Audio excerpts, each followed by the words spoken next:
Morning America breaking overnight, blocking the memo. President Trump refusing to declassify the Democratic rebuttal to Republican claims that the FBI abused its surveillance authority.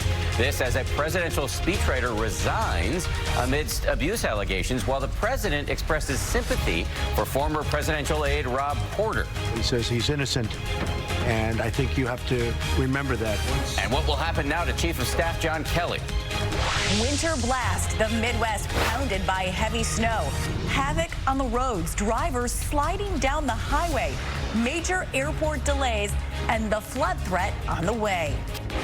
Killer flu season, deaths on the rise, more than 60 children passing away from flu-related illness, and the CDC now warning if you get it once, you can get it, and if you get it once, you can get it again. And Olympic opener, the global gathering gets underway, the pomp and pageantry at the opening ceremony. American athletes ready to do their country proud. Drones front and center this year. Also, a critical moment behind the scenes, and that flag bearer is back and heating up the games. Live from ABC News in New York, this is Good Morning America. Your identity, too. Hey, good morning. Let's take a live look at the Olympic Village in Pyeongchang. It is cold out there. Check out the U.S. women's bobsled team dancing to stay warm. I think that's the Dougie, no, the Stanky leg. What are they doing? There was a little bit of a dab at the beginning, Dan. That might be the Stanky leg. I apparently don't know what's going on. This is really cool. I can't figure out how to do it. What is it called? Backpack Kid. Yeah, Backpack Kid. Well, they can bobsled and they can dance. AB Robach's going to have the latest Olympic news coming up, but before we get to the rest of the day's news,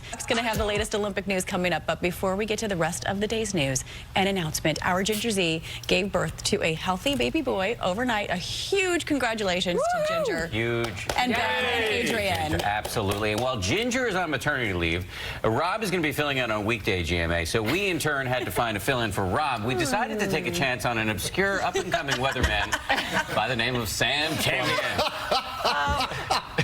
That laugh, that is irreplaceable. Filling the halls once again. Are you laughing because we actually duped you back into coming He's laughing back at us, I think. We know that you have been enjoying your time. We've seen your photos on Instagram. Dan particularly is jealous. Yes, ma'am. Of these photos. It's someplace warmer. Come on. But it's so great to have you. Thank you. It's great to be here, by the way. It What really is this? There he is getting a massage. That's the Ohio River in Paducah, right? That shot's photoshopped. That's not. Come on. I didn't know we were going to see a shirtless. I had no idea we were going to do all of this. Okay. All right, that's lovely. Let's go live. Yeah, we were going to do all of this. Okay. All right, that's lovely. Let's go live. Yeah. Sam, we love you. It's nice to be here, you guys. We're really happy to have see you. No more of those pictures. You make me very jealous. Much more from Sam coming up. Not the pictures, the actual weather. But we do want to start here with two big headlines out of the White House this morning, including another staffer stepping down amidst allegations of domestic abuse and a provocative move by the president overnight. He announced he will not be releasing the Democratic response to the Republican memo alleging the FBI abused its powers. We do have team coverage on this Saturday morning, and we start with ABC's Stephanie Ramos, who's in Washington. Stephanie, good morning. Paula and Dan, good morning. Yeah, a stunner here in Washington. The Trump administration is not immediately releasing the 10-page memo crafted by Democrats on the House Intel Committee. The memo is a response to the Republican memo claiming the FBI and DOJ were biased and improperly requested surveillance of former Trump campaign advisor Carter Page. Now, in the Democrats' memo, they describe why law enforcement officials wanted to surveil Page. Democrats also say the Republican memo led by House Intelligence Chairman Devin Nunes of California is misleading and omits key facts. The FBI and DOJ, they did raise security concerns to the White House over both the Republican and Democratic memos. The president releasing the Republican memo despite those concerns, but citing them as the reason why he refuses to declassify the Democratic rebuttal. All right. And Stephanie, what are the Democrats saying about all of this? Well, there have been quite a few tweets from Democrats over this. Democratic Senator Dianne Feinstein tweeted, 1 week week after he released the misleading and incomplete Nunes memo, President Trump tonight blocked the release of the Schiff memo that sought to fill in the holes. This is hypocrisy at its worst. The president tweeting this morning, the Democrats sent a very political and long response memo, which they knew because of sources and methods would have to be heavily redacted, whereupon they would blame the White House for lack of transparency. Now, the White House counsel, Don McGahn, told Democrats on the House Intel Committee they could revise the memo to address national security concerns. Congress could vote to overrule the president's decision, but the chances of that happening are very low. Back over to you guys. All right, Stephanie, reporting from Washington. And the other big headline this morning, word of a new resignation in the White House, a speechwriter stepping down after domestic abuse allegations were made by his former wife. And this comes on the heels of an extraordinary moment in the Oval Office on Friday. The president sending well wishes to another top staffer accused of domestic violence. Sources now tell ABC News that the chief of staff, John Kelly, has expressed to the president his willingness to resign over his handling of this whole matter. So let's go straight to ABC's David Wright, who's at the White House this morning. David, good morning to you. Good morning, Dan and Paul. The departure of one high-profile aide amid allegations of domestic abuse was already big news here at the White House. Now comes this other resignation overnight for similar reasons, this time speechwriter David Sorensen. Suffice to say, this morning the West Wing is in turmoil. 45-year-old David Sorensen resigned as a presidential speechwriter after his ex-wife accused him of being violent and emotionally abusive during their 2.5-year marriage.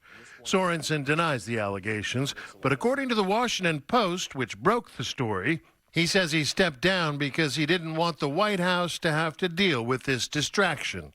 The president was already struggling to absorb the resignation of former Staff Secretary Rob Porter amid allegations he abused both his former wives.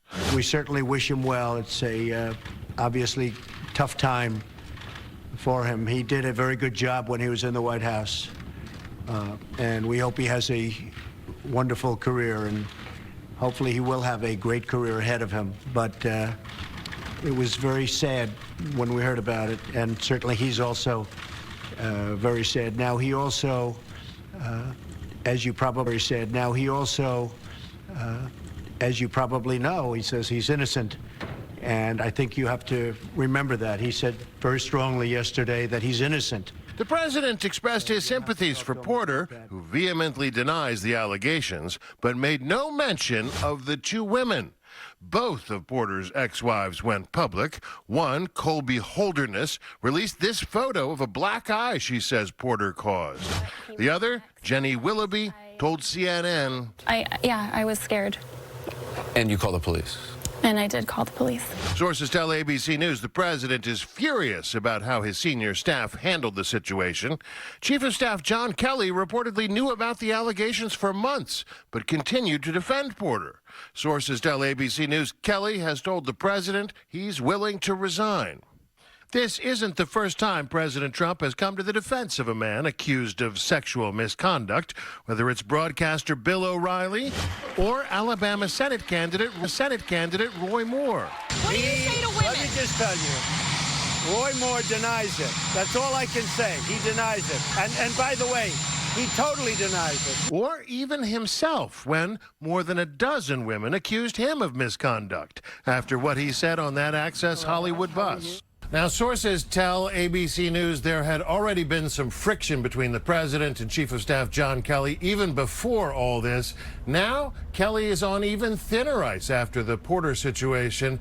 Sources tell ABC News the president's even reached out to several confidants about possibly replacing Kelly, but no announcements expected just yet. Dan and Paula? David Wright at the White House. David, thank you. For more on all of this, let's bring in ABC News political analyst Matthew Dowd. Matt, good morning. Let's talk about the political consequences to this story about the domestic allegations of domestic abuse. Do you think that the president is going to be forced to part ways with his chief of staff? Do you also think maybe this could inflame female voters as we head into the midterms at a time when female voters are expected to play a big role?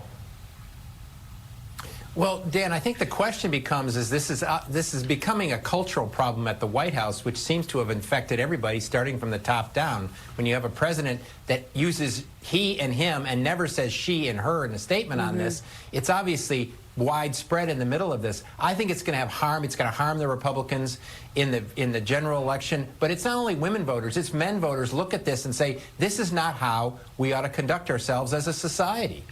Let's switch gears a little bit. We might need a flow chart for all of this, Matt. So I trust you have your handy whiteboard behind you, a dry erase board. But Trump's going to block the release of the Democratic memo unless they can work the language out with the DOJ. What's your take on how the president is handling this? Well, as reported coming into this segment, how he's treated the one memo is so different than how he treated the other memo when the FBI. The one memo is so different than how he treated the other memo when the FBI and Justice Department objected to one. He went ahead and did it, and they object to this one, and he decides not to do it. It's as if you print the memo on red paper, it's fine, but if you print the memo on blue paper, it's not. And I think it just shows that this White House's goal was not transparency. It was not transparency. It was how do I get a document out there which will help me politically. Yeah, even though they've said publicly that transparency was the goal of releasing the Republican memo. All right, Matt Dowd from Texas this morning. Matt, hope it's a lot warmer there than it is in New York. Oh, it's nice here. Thanks. All right. Thank you, Matt. We do want to move on now to a dangerous new development overnight in the Syrian war. Yeah, Israel is now getting involved, and ABC's Jennifer Eccleston is live in London with news of a fighter jet crash. Jennifer, good morning to you. Good morning, Dan and Paula. This is indeed a dangerous escalation in Syria's 7-year-old civil war. What could be Israel's first direct engagement with Iranian forces in that conflict.